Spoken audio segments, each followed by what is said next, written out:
Well, with that, we have a draft to get to now, don't we? We sure do. First and foremost, Jamie Benn and Evgeny Malkin have both become coaches. I don't know if we'll be able to bring them in. We'll probably try, but we'll see. We'll see. Nobody became a scout. And this draft is going to be very interesting for us.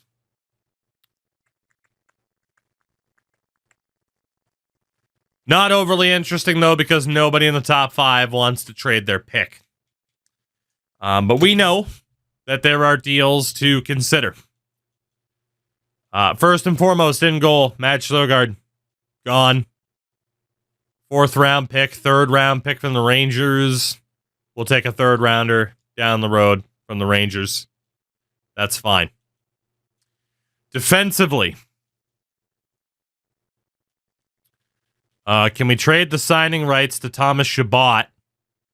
Apparently a 3rd rounder from the Bruins, a 3rd rounder from the Stars, 3rd rounder from Minnesota, with no player attached, at least not one that's signed. We can get our own 3rd round pick back from the Sharks, a 3rd this year that originally belonged to Chicago. I'm willing to trade back up into this draft. So, well, Thomas Chabot, though, with the Leafs. Let's get our own 3rd round pick back in 2029. We'll send Chabot's rights to San Jose. Some players are going to be pissed, but I don't really care. Sean Durzee's signing rights. 5th round pick. Looks to be about the best we can do for Sean Durzi.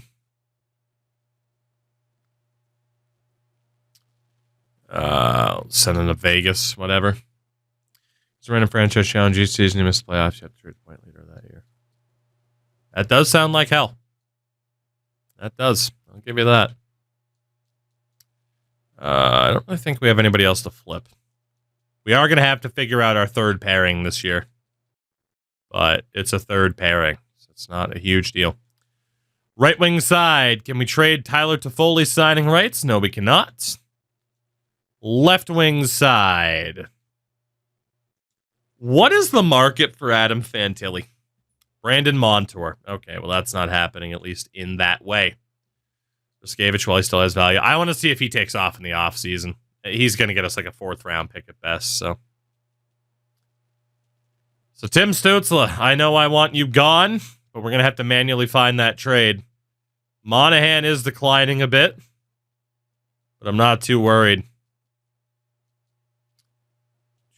So Stützle has to go. Nashville selects a franchise centerman in Nathaniel Sawatsky. 1st overall. Listed as a playmaker, but he's super well-rounded. With the addition of adding desire meters for Oregon contract stuff, isn't it technically just a visual for what you couldn't see before in previous releases? Kind of, sort of, but it's more expanded than what was there previously. Yeah, I probably should look for Bouchard, shouldn't I? Hey, he's got that no movement clause that I am going to have to ask him to waive. He won't just inherently waive it. So we'll see what the offseason might have in store. We won't be able to do all of our business here. What are certain teams willing to move right now in terms of ideally high-end prospects? So I really don't want to keep Tim Stützle. In franchise streams past, people in chat don't make him a certain amount per year without having to overpay.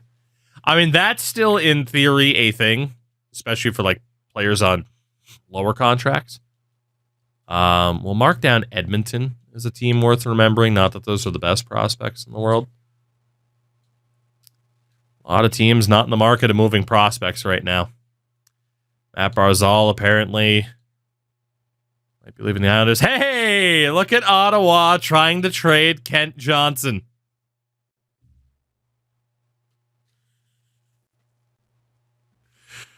You know, it might happen. Ooh, Berkeley Catton. How old are you at this point? 22?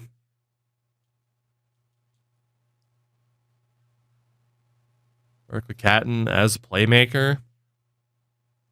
Berkeley could be pretty good.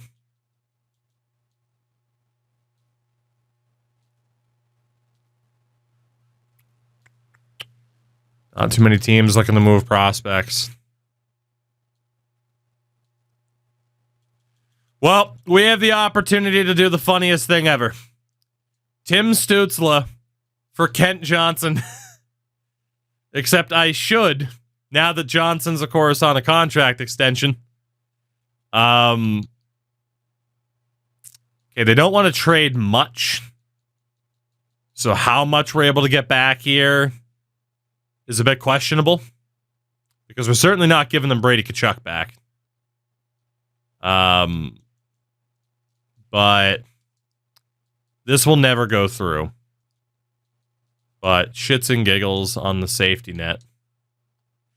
Tim Stützle for Kent Johnson and a second-round pick this year. Welcome back, Kent. He has returned. Who gets the last laugh after all, Kent? I'm not sure which one of us does. But welcome back. At least for now. Because I am still going to have to sort out what the rest of this is going to look like. This is awkward. A little bit. Aiden Klein, drafted by Washington. Hell of a player. Would have been worthy of going first overall in any prior year. So Kent Johnson, after one season away, has returned. Obviously, Bouchard. We can start the conversation about getting him to waive his clause. He is not leaving. So Evan Bouchard will be back next year as he refuses to leave. Fair enough. That is his right. So again, there was like Tyler Toffoli's signing rights, which is whatever. I pencil in the team. Johnson, Monahan down the middle. Honestly, I don't think we have space for Berkeley Catton. So, right? Because if you pencil in what this team, it looks like the Panarin, yeah, basically. Panarin 2.0. If we pencil in what this team is shaping up to be next year, down the middle, it is probably like Lindstrom, Johnson, and Monahan. And then still probably Sillinger at center. Svechkov is probably right back on the left wing. Del Belbaluz is going to be there as well. An actual left wing, Brady Tkachuk. Oof. What happens with Fantilli? What happens with Fantilli? I don't have the answer. Just keep trading Kent every time he needs a new contract, right?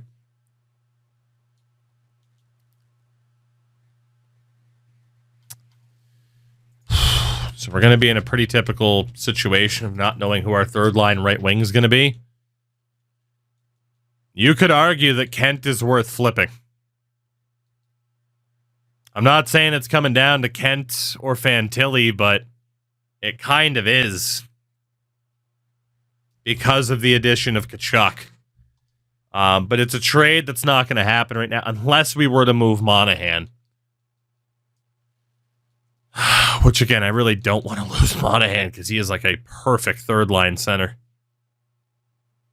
And the problem is, even if we move Monahan, I can't really get away with playing Johnson or Fantilli on the third pair. Or third line, I should say. Colombe is gone. Shits and gigs. If we were to move Kent Johnson, no trades found. If we were to offer up Fantilli, is it still just Montour? Yes, it is. Okay. We know that there are going to be pieces to move. We know this. Another DeSantis. And Mika Nurminen.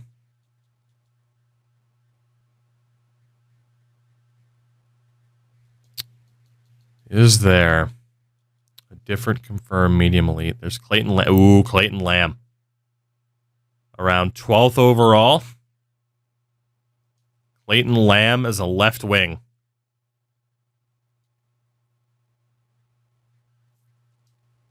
Is going to be a two-way out of the gates. Malachi Subban's okay, but not that good. Arneson, same thing. Healy's pretty good as well as a big center. Harvey Shields is phenomenal as well. That could be the right wing that we need. That could be the right wing that we need. It would take Kent or Fantilli, though. Around pick 22. There's actually quite a few good players in this draft, in this first round, especially.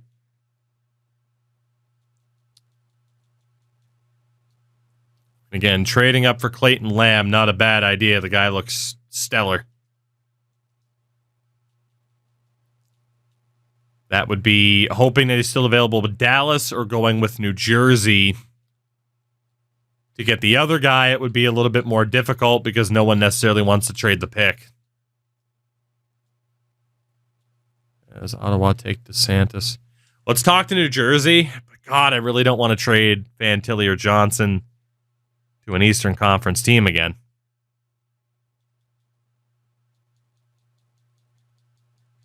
I'm really not opposed to flipping Kent Johnson back out.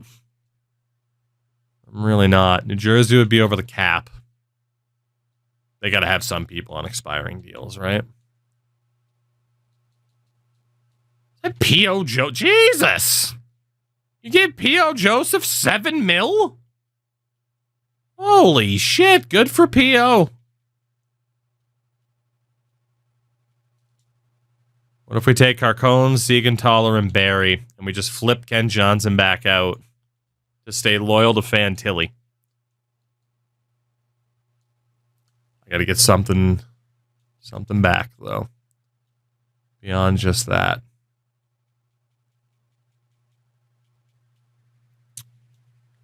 What else do you got for picks?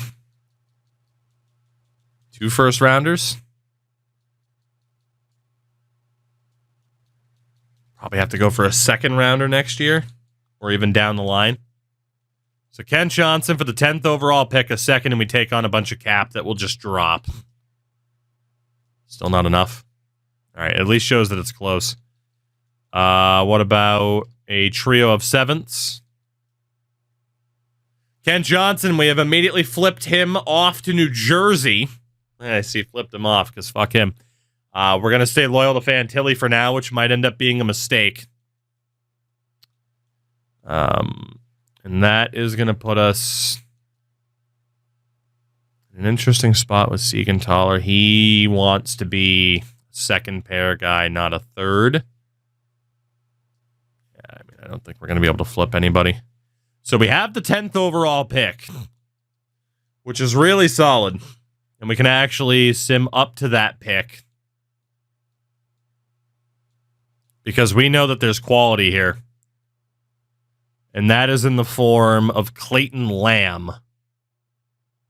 Not to mention Vaclav Novotny, but there's a chance that Clayton Lamb has a higher potential. So Novotny certainly doesn't look bad. But Clayton Lamb is a left wing. It's tough to know exactly where we'd play him. It would depend on his player type, especially because he's OHL eligible.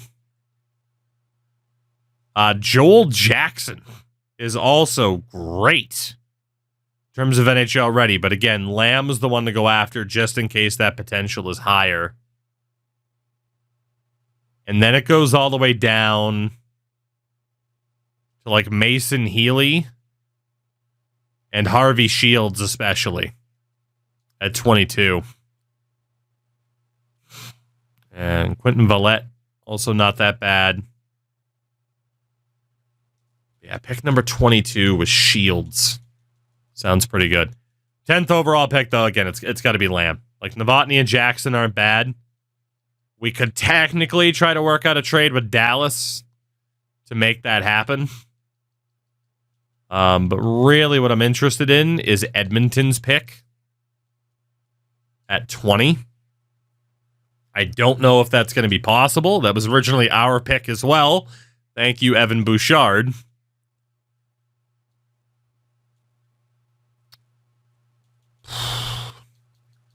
Who would we even have that's expendable? I mean, like Svechkov and Sillinger.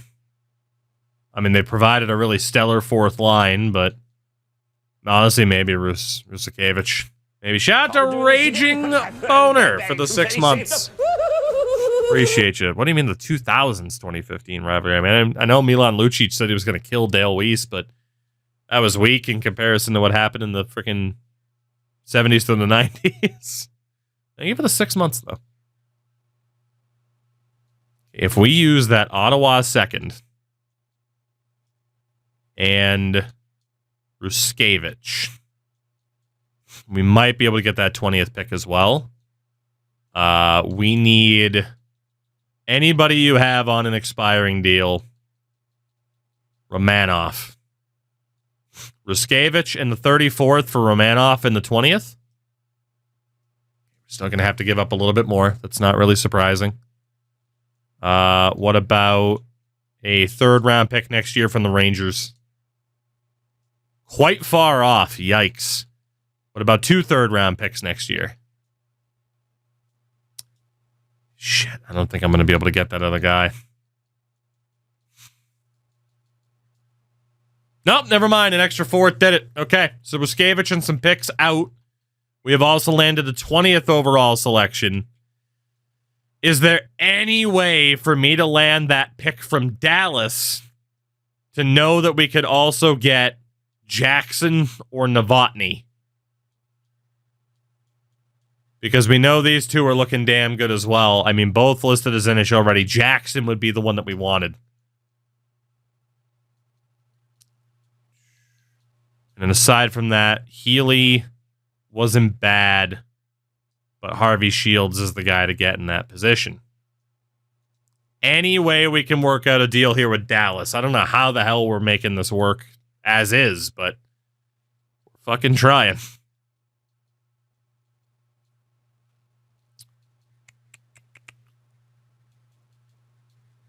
And again, other changes could be on the way. But man, we are pretty much out of value here. We are pretty much out of value here. I don't think it's going to happen. I don't really see how we pull this off. Svechkov, Sillinger. Sacrifice the 4th line. Svechkov, Sillinger. How's the future third sound? It is going to take that second from New Jersey. I'm just trying and to a walk little through bit this more. fucking grass. Shout out to Elite Buttfucker. 4,800 on the follow. Welcome in. Great name. Great name. You know, in fairness, the Elite Buttfucker 4,800 makes it sound like a machine. I just imagine like the Terminator, except he's the EBF, you know? Maybe that's just my imagination in these late hours. Just a Terminator that fucks. How many does one have to fuck to become elite? 4,800, apparently. At least 48, or almost 4,800. I mean, technically, we don't know where the rollover number is. There's no way you're elite right out of the hole. Well, I mean, that's the thing, though, right? If it's like the 4,800 version, then maybe you are, right? Like you've been, crafted. All right. Yeah, we're not going to be able to get this pick from Dallas. That is a bridge too far. Probably. Second, 2/3, Sillinger and Svechkov. Still not enough. Do they have anything with negative value? That's pretty much the only way we could pull this off. What about the expiring contract of Jack Roslovic? No. Okay. Well, let's hope we are choosing correctly here. So with the 10th overall pick, we are going to go for Clayton Lamb, just to hope that somehow he's not, in fact, a medium top 6, but is a medium elite as compared to Joel Jackson or Vaclav Novotny. So Clayton Lamb from the Sudbury Wolves. Whew, 80 overall, medium top 6. Jesus Christ. I did not expect him to be an 80 out of the gates. He's listed as a sniper, which I believe, but man, he can be crafted into anything. We got to go talk to Dallas again. We have to. We have to. That other guy's going to be sick. That other guy's going to be so good. Again, I really don't want to get rid of Sean Monahan. He's the perfect third-line center. Svechkov, Sillinger, everything but the 20th overall. We used the second rounder from New Jersey, a second and a third from us down the road. There it is. We spent a lot, but it is going to be worth it. Calgary ends up taking Chung. And man, Calgary's going to look so bad after this because we take Joel Jackson. Not a bad bit of business for the Columbus Blue Jackets. Not at all. Not at all. Love to see it. Joel Jackson, also a depth forward out of the gates. He's looking awesome. Good stuff. So Jackson and Lamb both looking really, really good. And we got one more guy coming up. So it's going to be a left wing, a center, and now a right wing to round out the offense. And that man is Harvey Shields from the Moose Jaw Warriors. Holy shit, dude. 380 overall players. One in each forward position. The low elite Harvey Shields, who has all alone and stick 'em up as a sniper. Dude, we crushed this draft for how little assets we had overall. I mean, yeah, we traded Tim Stützle, but god damn. God damn, have we landed on our feet quite well. Our draft's juice this year. It's on medium, but this draft in particular is definitely the strongest that we've seen. I highly doubt there's any way to trade up and get Mason Healy or Valet. A couple other guys aren't that bad. I mean, a confirmed low elite for Clayton Hewitt makes him a pretty good target. Dallas Dayton. Holy shit, this draft, man. Woo! Brennan Riopel. What the fuck is going on with this draft? I mean, Sven Rensfeld, probably a low elite, but what is going on with this draft? I have no way to end up with all of these guys. There's just no way. Rokon's definitely going to be a low elite. Dude, this is crazy. Another guaranteed medium 6, although his rating isn't too crazy. What the fuck? I mean, obviously we're at the point now where, yeah, we cannot possibly get everybody. There's Campagna. Confirm medium 4. Homa. A likely medium elite goalie. This is fucking outrageous, dude. Seriously. Draft a Corey might go crazy this year. You're not wrong. All right, it looks like the luck runs out. Matthew Guerin. Looks like the luck runs out eventually. Although Alexander Vasyunov might be pretty good. Calvert could be decent as well. Dude, this is a hell of a class. Pascal Darche could also be okay. I mean, Marc Gauthier Leduc. This is a gem. I don't know if I trust it, but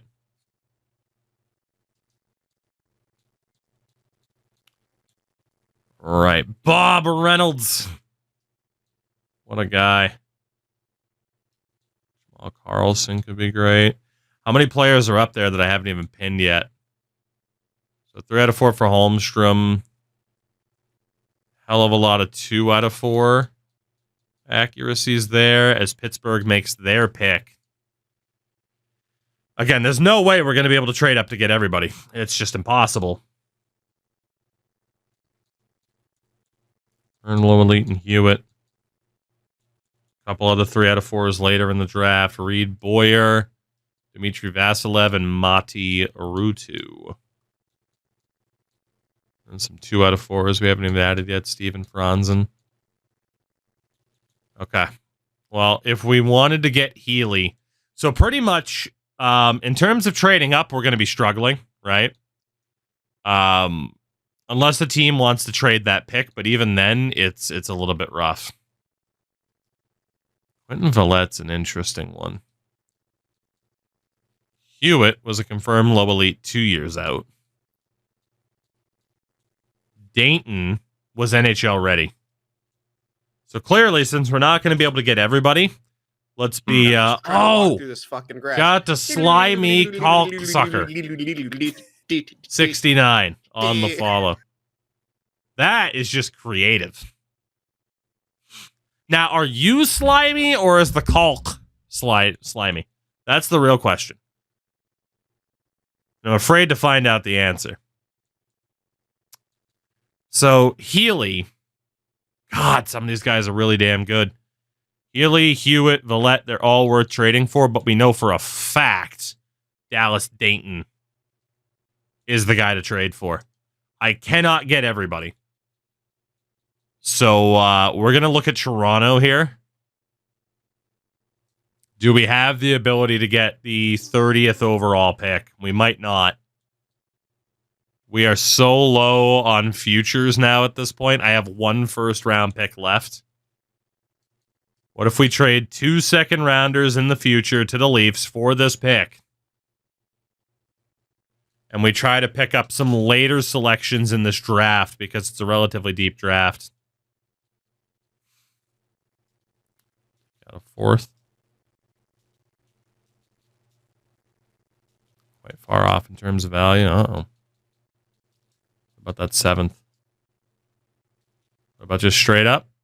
Okay, so 2 future seconds for the 30th overall pick. Let's see how good some of these other guys are that we aren't able to get. Hewitt's a 67 overall low elite. So indeed, very solid.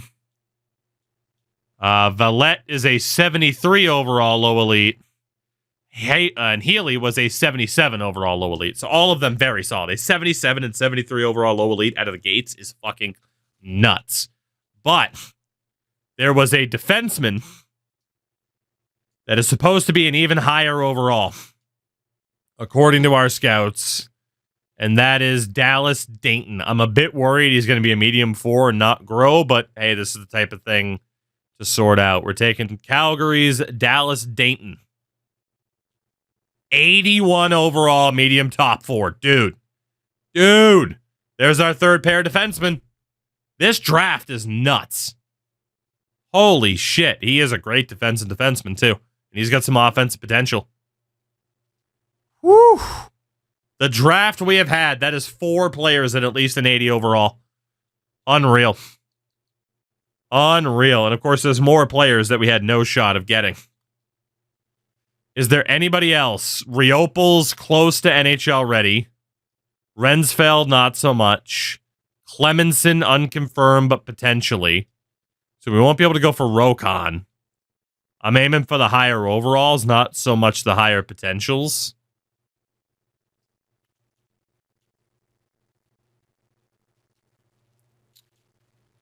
So clearly, Riopel and Clemenson at 34 and 36. Riopel especially at 34, which is Edmonton, unless he goes early. In which case, we could talk to Edmonton or whoever was up there. I think it was Tampa. Is there a deal to work out with Edmonton? I mean, this is the draft to overextend and try to make something happen. a future first rounder in 2033 is if they don't own enough of my first round picks already. I'll try to get whatever extra picks for this year that I can. Let's take out the third. Take out the fifth. We're only able to add a seventh, but this player could be sick. Tampa takes Baumgartner. Edmonton. Who did they go for? Tarnstrom. Pittsburgh takes Pache. So that leaves us with Brennan Riopel. If our scout's right about this guy, it's a bit of a risk. Got the Palios for the 6 months on the primer. Welcome back. Clemenson's also a toss-up. Rokon, we pretty much know, is going to be a low elite. Edmonton trading you 34 and taking Riopel at 32 would have been a power move. It would have been, but thankfully they didn't. Thankfully they didn't. Again, there are some other players coming up. None of them are guaranteed NHL ready, at least right now. Aside from the two that we're already looking at that are close with Riopel and Clemenson. So Brennan Riopel's the pick. Make that 5 80 overall players in the same draft class, and he's fourth line ready as a power forward. I have never seen a draft class like this. And again, we are on medium. I haven't changed anything. Unfortunately, we have no shot of getting anybody else in terms of trading up. So if Rokon or Clemenson are that good, it is what it is. But we've done our damage. We have done our damage in this draft. Let's take a look. So Rensfeld was a 65 overall low elite. Still a good player, but not in the same class. Rokon, dude, what's with all the low elites? Clemenson was an 80 as a playmaker, so we really couldn't have gone wrong. Medium elite Blugis. Guasin and Green aren't that bad. Parents, I mean, dude, this draft was nuts. Again, as we knew, there were going to be some other good players here, but their overalls were going to be lower. This draft was fucking crazy. Medium elite Mercier to Calgary. They took back-to-back goalies. Low elite Calvert for Pittsburgh. A medium 4, the mid-third round. Jesus. Well, early to mid. Biscuit. Taste the goodness of the biscuit. Damn. Shout out to the old cocksucker with the old gifted sub. Caught off guard. Normally with a name like that, you don't get a gifted sub out of it.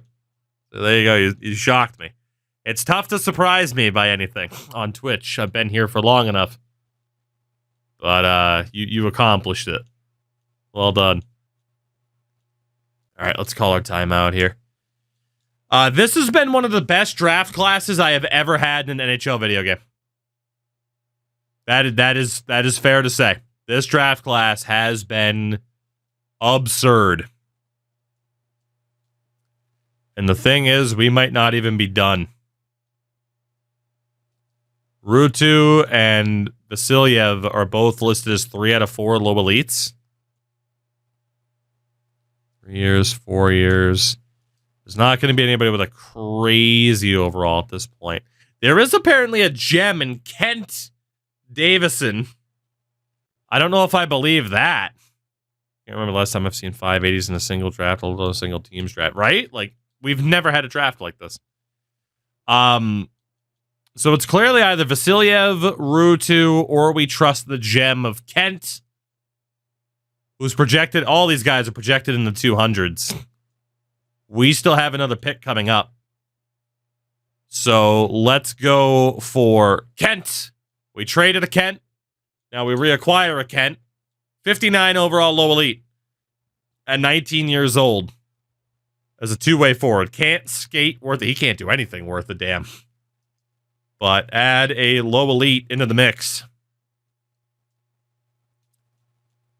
As we have pick number 20 of the 5th round. That will be Mari Rutu, another overager. 52 overall low elite. So we're getting all these guys to basically add into the AHL to try and develop. This is... I don't know if it'll pan out, but on paper, this is the best draft we've ever had. Without a 92 overall defenseman, if you know, you know. This is the greatest draft I think I've ever had. This is nuts. Especially for fucking medium. We still have some players that might be low elite. Bit of a long shot. But it's worth it.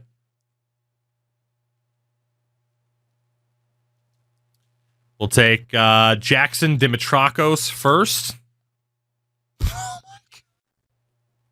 Make that 4 low elites in a row. Dude. This is crazy. And our final pick of what is going to be remembered as an all-time draft will be the 18-year-old as opposed to the 19-year-old Marcel Durret. Medium 7th. The only miss. Another one from the Slimy. Taste the goodness of the Up for the biscuit. gifted. Never seen anything like that for a draft. Yeah. So I still can't explain that to this day. Can't explain it. Well, I mean, it's unexplainable. This draft is close, though. Unbelievable. For the Columbus Blue Jackets. Now, granted, I don't think we have a pick before the 4th round at any time in the next 5 years. But remember when I said that we were kind of weak for prospects in the system after the trades of Savoie and Charlie Elick? Yeah, not anymore. And honestly, in terms of prospects, like, Jesus, do you even consider them prospects anymore? We will qualify Thielen, or will we qualify you? I mean, whatever. If you end up on a one-way deal, that's fine. We'll hit him with the qualifying offer. Deno will drop. Defensively, we know that Romanov is going. Siegenthaler is going. We are immediately signing Dallas Dayton to his ELC. Tyson Berry is gone. Mark Friedman. Anthony Honka. Another one. Oh, Slimy with the gifted to the elite butt fucker. I mean, there we go. This is madness at this point. We'll qualify Johansson. Who knew that a slimy cocksucker could be so kind and generous? But then again, if you know, I guess inherently it is a giving thing, is it not? So there you go. Hedekin, medium 7th, will drop you. Lander will drop you. And that is that for defensemen. Now, you notice, too, a lot of the guys that we ended up taking in this draft were offensive. It's kind of crazy. Toffoli is gone. Riopel's already 4th line ready. Riopel's being signed to his ELC. Shields is a depth forward that worst case goes back to Moose Jaw. You're being signed. Pool Party gets released. We'll qualify Cam Butler. We'll sign the Flugans. We'll sign the Latvian to his ELC. Welcome in, Mr. Flugans. Sushi. We're going to let go of you. The left wing side. Caden Lindstrom gets a qualifying offer. Oh, boy. Carcone's going to be dropped. Frondell gets a qualifying offer. Lamb immediately gets his ELC. Curtis McDermott can go. Aiden McDonough can go again. Galyanov, low 9, but you know what? 70 overall at 20. I'm going to sign Ivan Galyanov to his ELC. Ricard is a medium bottom 6. Will drop. Bit too low. Dansk will drop you. Nieminen. Markkanen. Tikkanen. Hodges. Ryan McKay. We got the low elite in Davison. who's going to be in junior. The low elite Vasilyev, he'll immediately go to the AHL. I thought you traded Brady for Kent. No, I did. So I traded Brady for Kent, and then we traded Stützle for Stützle, and then we traded Stützle for Kent, and then we traded Kent again. It's a lot to keep up with. We'll bring in Matti Ruutu on his ELC to play in the AHL this year. And then for the centers, we got to sign Jackson to his ELC. Blake Coleman can go. Qualify Pinelli. Qualify Matt Rempe. Belanger we're going to cut. Phillips is gone. Dimitrakos. USA Hockey. He's going to play in the AHL this year. Sign him to his ELC. So we do have some big RFAs to worry about. That being, well, the big RFA is Lindstrom. Chris, good morning. How are you? Oh, Frondell Lindstrom. What is Frondell looking for? I want a 4-year deal. He's not as interested in that. Unless maybe we can overpay him to be an elite third liner. I mean, 4x3 to bring your expiry status to RFA at age 25 is not bad. Is he willing to take that deal? Yes, he is. Lindstrom, on the other hand, immediately wants the big money. Now, this is where things went wrong with Kent. Now, granted, Lindstrom could do 4 years instead.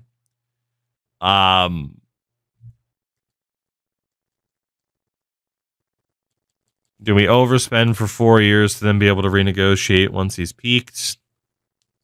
I can't give him a clause because he'd be RFA status. Year 8, I could technically add in clauses. Just pay him Cam, right? 3 years, no movement. No movement clause and a no trade clause and an 8-year deal. Does he have that much more interest? So the no movement clause, he's definitely interested in.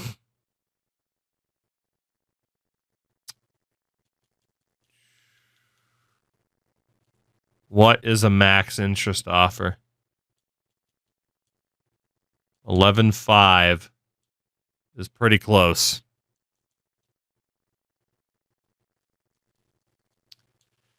$11.75 for 8 years with a no movement clause in your last 3. Or, 4 years, I'd have to pay him even more.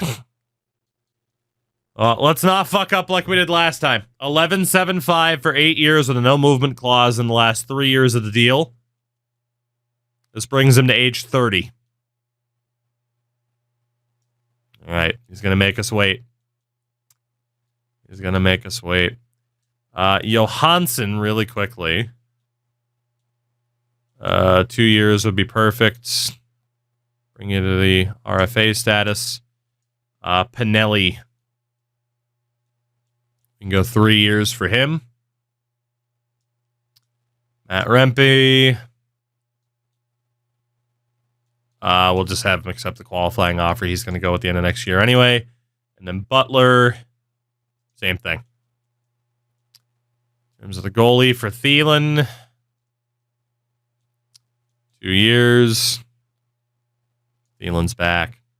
Caden Lindstrom is a Columbus Blue Jacket for the next 8 years. We did not Cam Neely this situation, not this year. If anything, given the talents that we traded away, this team is looking outrageously promising. We have definitely been wheeling and dealing more than I thought we would. But all things considered, I'm feeling pretty good about this. And we are still going to have some money to spend in free agency. I can't keep hiding it. You're welcome for this 3 gifted. I'll text. I knew it would be somebody in here. And I'd be lying if I said I suspected you at all. Or anybody. I don't know. You could be lying here now. I don't really care. I'll take the subs. I'll take the subs either way. I don't care if it was you. I don't care if it wasn't you. Thanks for the money, Holmes. I got bills to pay.